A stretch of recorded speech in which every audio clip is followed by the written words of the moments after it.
নমস্কার বন্ধুরা, মম অ্যান্ড তাতান ওয়ার্ল্ডে সকলকে স্বাগত।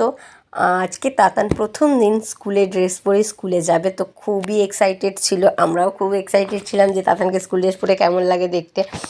আর তাতানকে আমি সকাল সকাল ওকে নয় ডালিয়া আর না হলে কর্নফ্লেক্স খাইয়েই স্কুলে পাঠাই। ও বেসিক্যালি 6টার সময় উঠে পড়ে।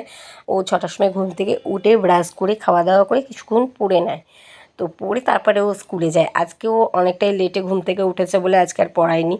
আর যদিও সবাই বলবে হয়তো অনেকটা পড়ার চাপ দিয়ে দিই, না, কখনোই আমি ওটা সেটা করি না। যতটুকু দরকার ততটুকুই করি।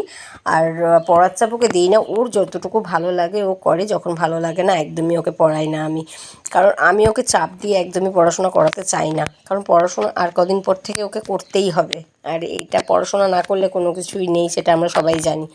তো সেই ক্ষেত্রে ওকে আমার না চাপ দেওয়াই ভালো। আর এখন তো 3 বছর বয়স, তো আমি চাই জন্য 3 বছরেই ওকে স্কুলটা ভর্তি করেছি। আর ও ভালোই, কোনো কান্নাকাটা করেনি। কার সব 2 বছর 2.5 বছরের দিলে বাচ্চাটা প্রচণ্ড কান্নাকাটি করে, ওদের না দেওয়াই ভালো।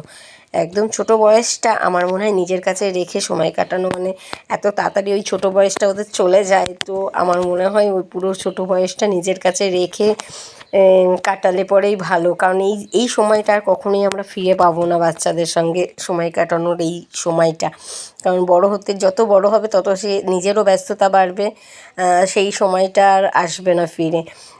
ওদের সব কিছু রেড স্কুলে, তাই জন্য ওয়াটার বোতলটাও আমি রেড করেছি। এখানে ওর ঠাকুমা ওকে বলছিল নতুন ড্রেস পরে খুবই ভালো লাগছে। আর দেখো, তাতান গেছে ওর বাবার সাথে গাড়ি আনতে। ও স্কুলে যাচ্ছে এখন। ওর 9টা থেকে স্কুল। তোমরাও তোমাদের বাচ্চাদের যখন স্কুলে পাঠাও কিভাবে পাঠাও, কখন ওঠে, একটু আমাদেরকেও কমেন্ট করে জানিও। আর ভিডিও যদি ভালো লাগে অবশ্যই সাবস্ক্রাইব করো আমার চ্যানেলটা। আমি তাতানের সমস্ত আপডেট দিতে থাকবো।